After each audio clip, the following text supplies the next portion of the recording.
열왕기하 9장 31절에서 33절까지의 말씀입니다. 열왕기하 9장 31절에서 33절까지 말씀, 악에 대한 심판의 날이라는 제목으로 하늘의 말씀을 전하겠습니다. 열왕기하 9장 31절에서 33절까지 말씀을 짧으니까요 우리 다 같이 합독해서 읽겠습니다.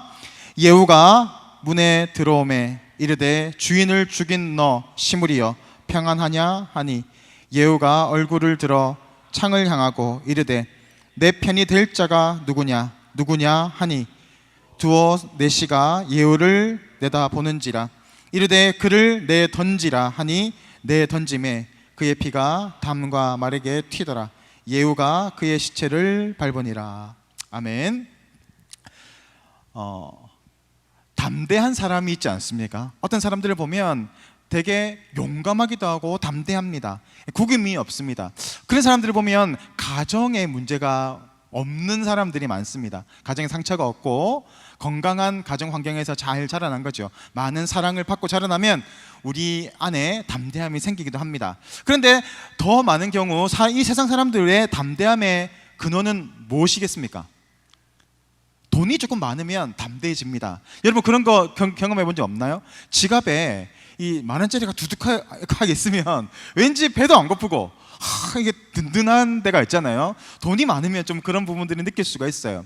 돈뿐만이 아니라 내가 많이 학벌이 좋아요. 그리고 좋은 스펙을 가지고 있고 내세울 만한 무언가를 가지고 있다면 우리는 거기에서 담대함을 얻기도 합니다.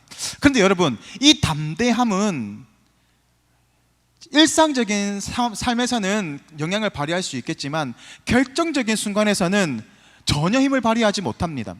그래서 우리가 추구하고 있는 담대함의 근원은 어디입니까? 바로 하나님의 그 구원, 하나님의 그 능력을 힘입을 때 우리는 이 담대함을 느낄 수 있습니다. 그래서 이 담대함이라는 것은 내가 뭔가를 많이 가져서 뭔가를 많이 내세울 게 있어서가 아니라 하나님이 내 안에 계시고 나는 심판에서 자유케 되고 이제 하나님의 백성으로 하나님의 그 자녀가 된 것을, 그 담대함을 우리가 가져야 한다는 겁니다.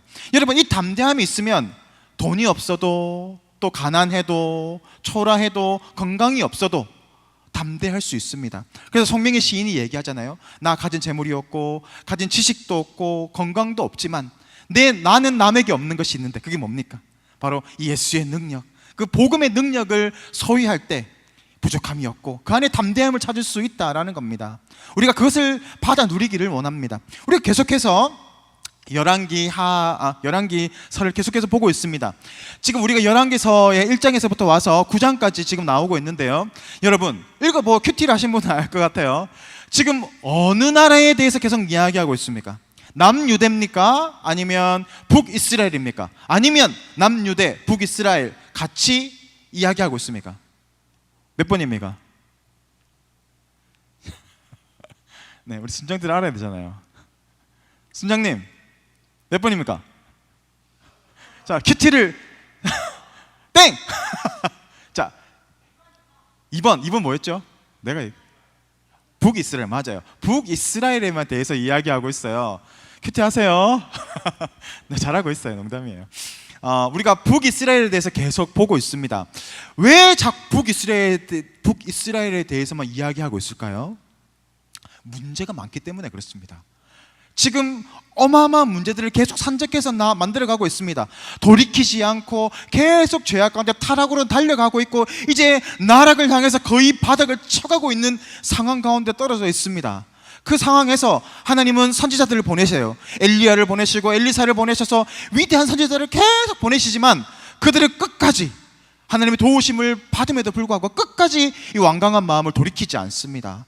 그래서 이제는 이 가문이 몰락하고 이제는 멸망당하고 심판을 당하기 일보 직전까지 나오고 있는 장면입니다. 우리가 아합의 가문에 대해서 계속 보고 있습니다. 이 아합은 사실 우리가 악한 왕으로 되게 잘 알고 있잖아요. 그렇죠? 물론 맞습니다. 그런데 이 아합은 그 당대의 관점에서 바라보게 되면 매우 탁월한 왕입니다. 왜냐하면 이 아합이 다스렸던 이 북이스라엘 시대는 북이스라엘의 최고의 전성기 시대이기도 해요. 그러니까 정치를 엄청 잘했고 나라를 잘 다스렸습니다. 뿐만이 아니라 이 외교력이 매우 탁월했습니다. 그래서 그 외교력을 가지고 우선 남유다하고 이 사돈 관계를 맺게 되는 거예요. 자신의 딸을 이 여호사밧 왕에게 줍니다. 그래서 이 사돈이 되는 거예요.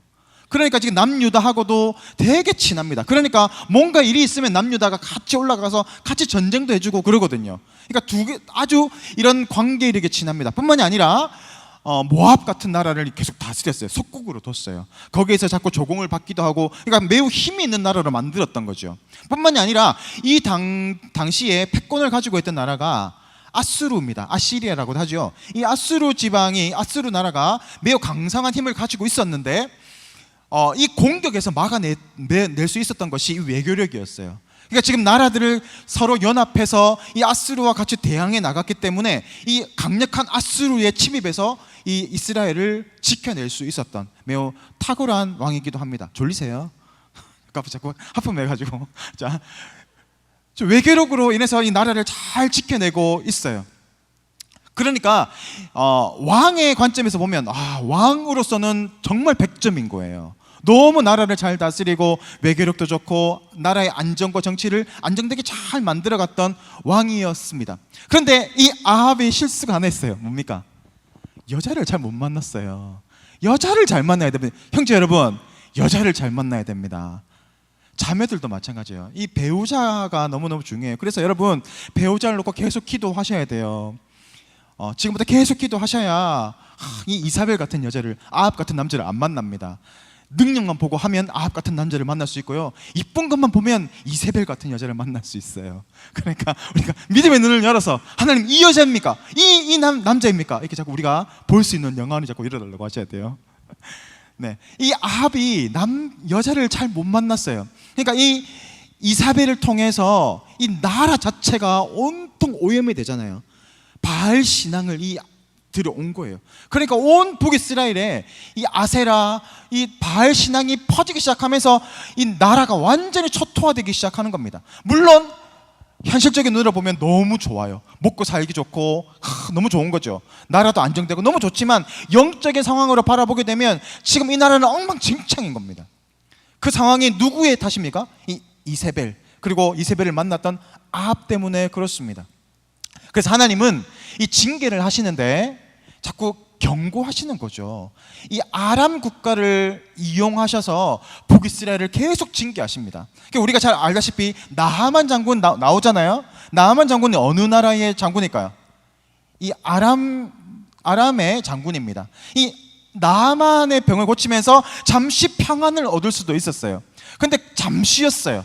또 타락하니까 하나님이 계속해서 아람을 보내시잖아요. 그러니까 아람이 와가지고 성을 포위해가지고 2년 동안 그 포위해가지고 먹을 게 없으니까 나중에 어떻게 합니까? 성경을 보면 알겠지만 자기 자식을 잡아먹어요.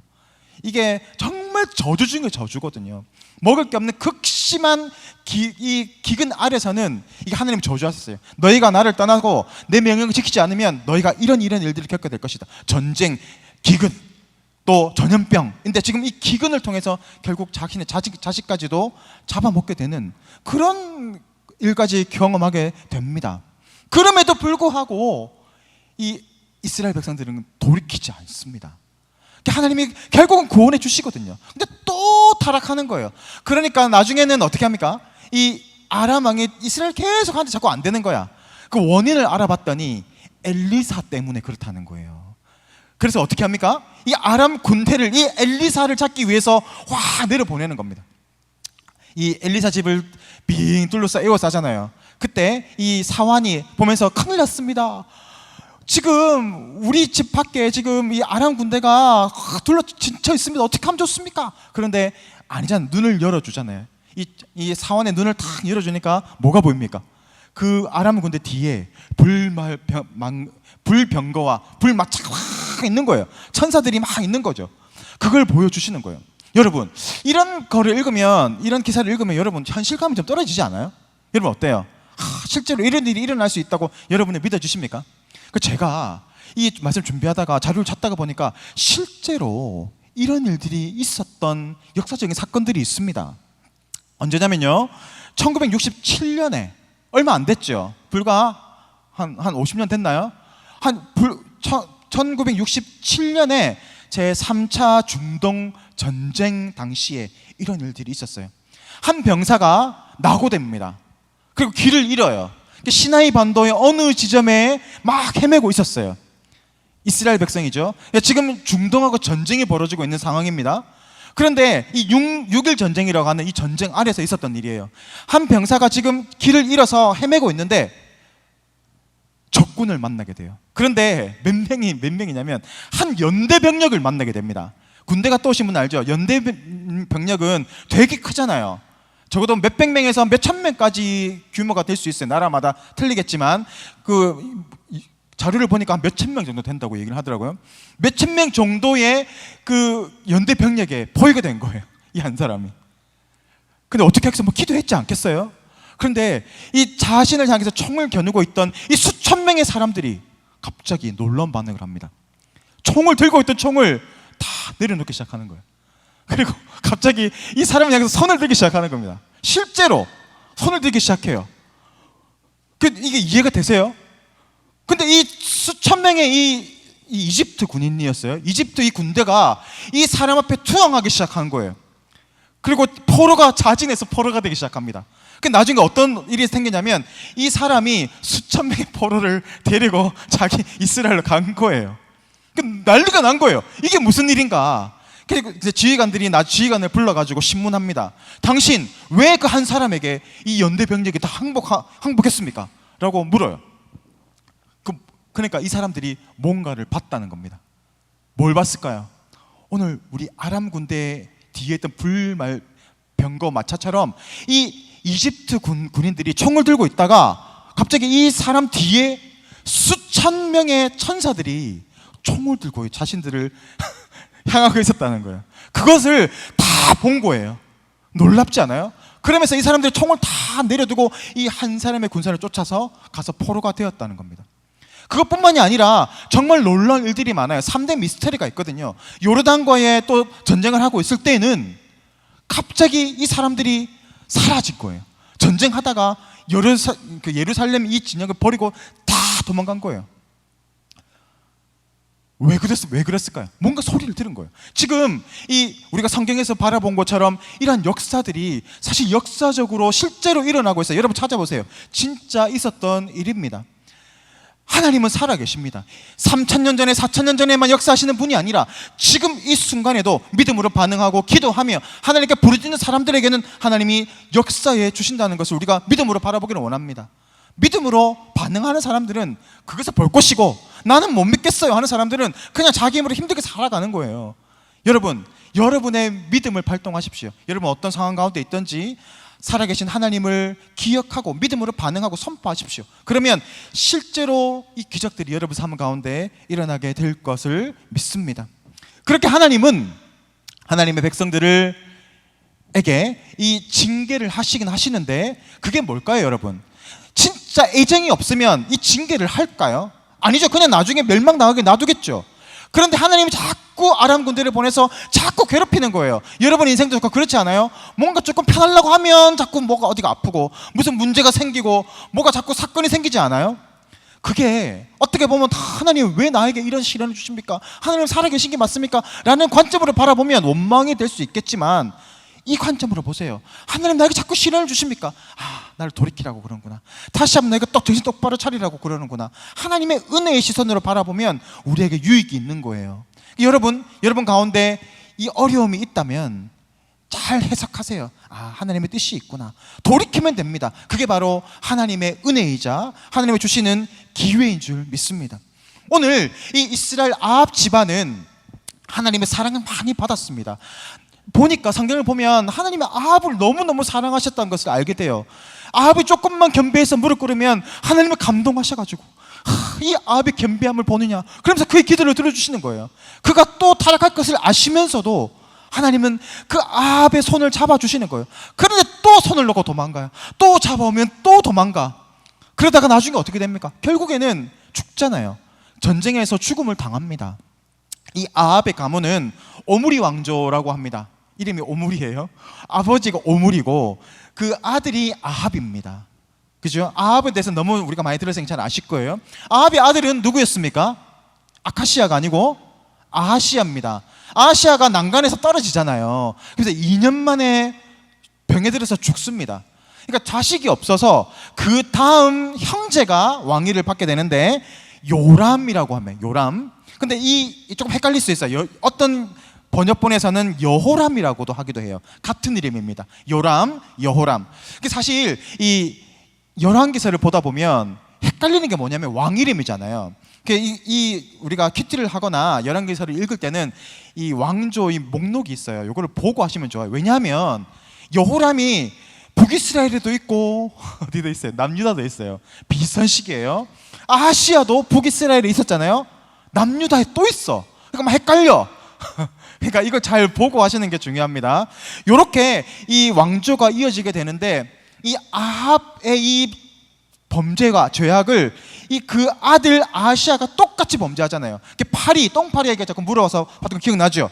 그리고 그 다음 또 누구예요? 요람이 또 하나님을 배신합니다. 근데 하나님의 은혜를 받아요. 그때 모압과 전투하는 거 이야기했잖아요. 물이 없었을 때 땅을 파라고 하고 거기에 물을 채우시고 상대방이 봤을 때는 핏빛으로 보였기 때문에 무방비 상태로 왔다가 그 당하는 그런 하나님의 기적도 경험합니다. 그랬으면 돌이켜야 될 거 아니에요? 지독하게 말을 안 들어요. 필요할 때는 하나님 찾다가 필요 없어지면 또 다시 자기 생각대로 가는 거예요. 여러분, 그 양치기가 있어요. 목동이 양을 칩니다. 그러면 양들은 대부분 이게 시력이 좋지 않기 때문에 앞에 있는 양들만 따라가거든요. 주인의 목소리를 잘 듣고 따라가요. 근데 어떤 양들은 진짜 지독하게 말 안 듣는 양 하나 있거든요. 걔들은 어떻게 하냐면 같이 하는 거 꼭 어디로 새. 그러다가 나중에 눈도 안 좋잖아요. 그러니까 막 헤매고 있어요. 그러면 주인이 그것을 막 찾아가는 거예요. 그럼 겨우 잡아와. 아유, 그렇게 잡아와가지고 또 그러지 마라. 신경 쓰고 있어요. 그러다가 또 놓칠 때가 있잖아. 그러면 또 사라지는 거예요. 그렇게 자꾸 몇 번씩 사라져요. 그러면 나중에 이 목자가 어떤 조치를 취합니다. 어떻게 하겠어요? 잡으러 가가지고는 안 되겠다. 다리를 부러뜨려요. 빡 부러뜨려요. 너무 잔인하지 않아요? 근데 여러분 생각해 보세요. 다리 부러지는 게 아플까요? 아니면 잡혀서 살이 뜯기고 물려가지고 그렇게 생명을 잃는 게 아플까요? 그러니까 다리를 어쩔 수 없이 말을 안 들으니까 다리를 부러뜨리는 거예요. 그게 목자의 마음이에요. 그러니까 다시 또 치유를 해주는 거예요. 그러면 또 가. 그럼 어떻게 되겠습니까? 나중에 결국에는 악한 짐승에게 물려 죽어요. 그게 심판입니다. 그러니까 우리가 하나님 은혜 안에 잘 머물러 있으면 하나님 우리를 지켜주시는데 내가 자꾸 고집을 피우고 내 방식대로 자꾸 살아가려고 하다 보니까 인생이 힘들어지는 거예요. 그러다 나중에는 어떻게 됩니까? 심판받게 되는 겁니다. 그러니까 우리가 잘 이것도 분별할 수 있어야 될 줄 믿습니다. 그러니까 하나님은 이 징계를 깨우치기 위해서, 돌이키게 하기 위해서 이 심판의 칼날을 사용하시는데 이 아합의 집이 드디어 이제 다 됐어. 하나님의 이제 기회가 다 끝났어. 은혜의 기회 끝났어요.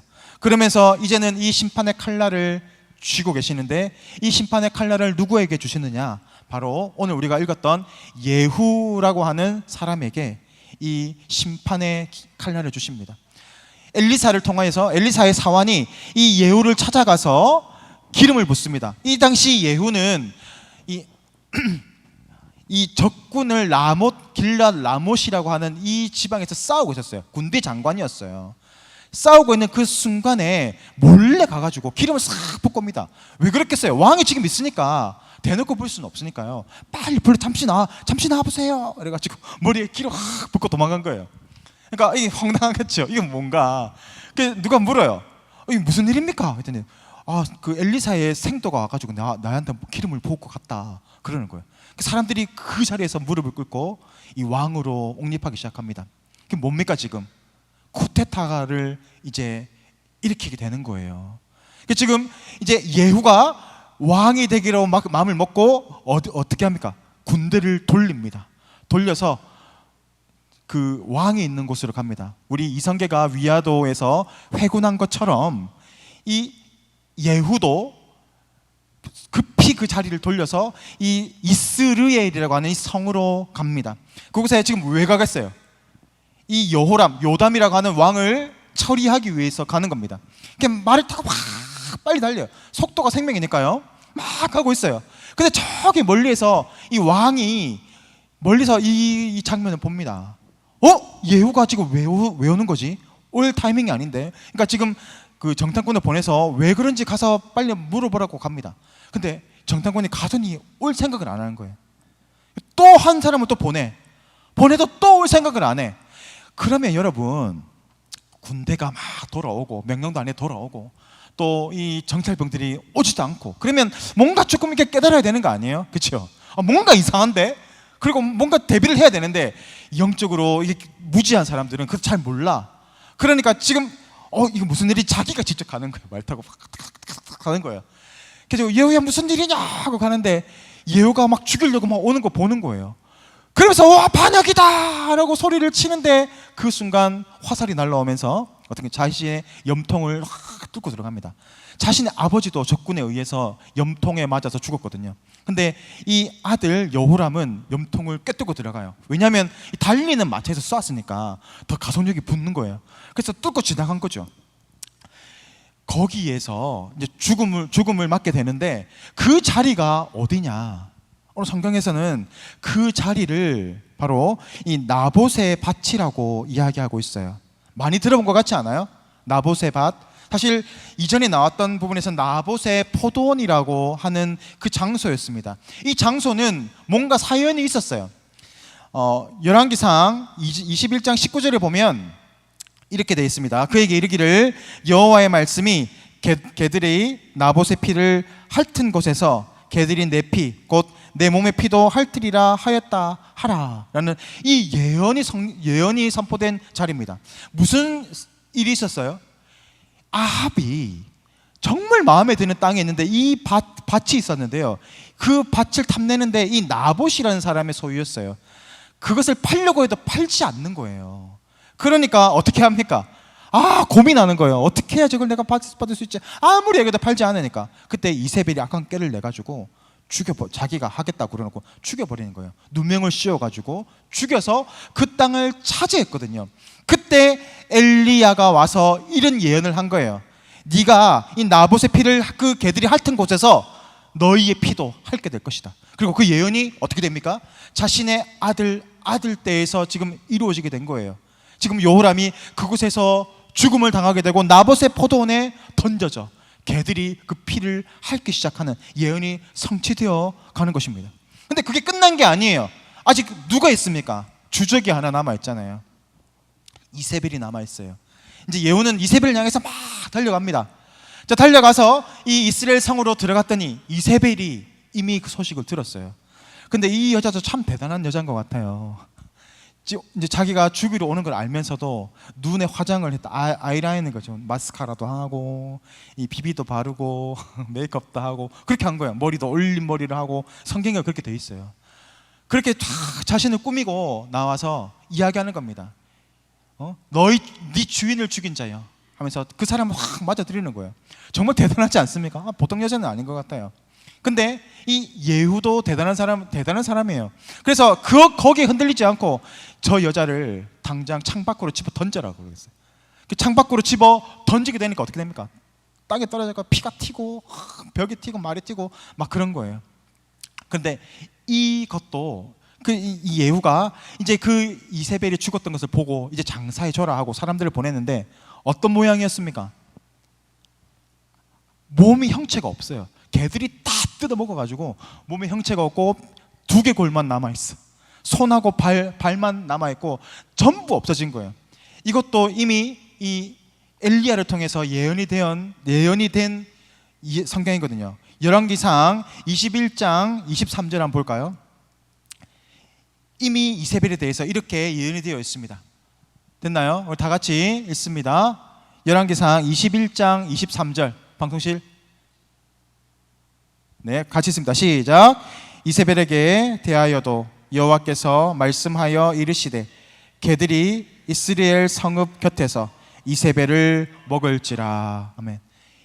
정확하죠. 장소까지 정확하지 않아요? 이스라엘 성에서 이 이세벨의 이 시체를, 몸을 다 먹어버릴 것이라고, 그 예언이 성취가 된 겁니다. 하나님의 심판은 반드시 일어납니다. 그런데 기회를 주세요. 우리가 그 기회를 받아서 돌이키면 좋을 것이지만, 돌이키지 않고 계속 마음을 완악하게 먹고 있으면 하나님은 이처럼 반드시 심판으로 나아가시는 분입니다. 우리가 그것을 바라보며 나아가기를 원합니다. 여러분 가운데 어려움이 있을 수 있고 또 문제들이 있을 수 있습니다. 그때 그것은 무엇입니까? 하나님이 나에게 경고하시는 부분은 아닐까? 날마다 우리를 돌아봐야 합니다. 그래서 이 말씀이 이루어질 것을 우리가 두렵고 떨리는 마음으로 바라보면서 나의 모습을 돌아보는 거예요. 그래서 큐티하는 겁니다. 큐티 왜예요? 말씀 보면서 지식을 얻으려고 하는 게 아니라 이 말씀을 보면서 나의 삶을 돌아보는 겁니다. 나는 지금 이세벨과 같이 완악한 모습으로 살아가고 있지는 않은가? 내가 하나님을 온전히 섬기며 나아가고 있는가? 나에게 어떤 이 문제들이 나의 이 완악한 문제 때문에 그런 건 아닌가를 돌아보면서 나를 한번 다 말씀에 비춰보라는 겁니다. 그렇게 우리가 날마다 말씀의 빛으로 우리를 돌아보면서 하나님의 말씀에 우리를 맞추어 가다 보면 하나님은 우리에게 다시 우리를 회복시켜 주시고 우리를 더욱더 성장케 하시고 더욱더 담대한 우리 인생으로 만들어가게 될 것을 믿습니다. 우리 그런 인생으로 살아가시기를 주님의 이름으로 축복합니다. 다 같이 기도하겠습니다. 사랑과 내가 풍성하신 주님,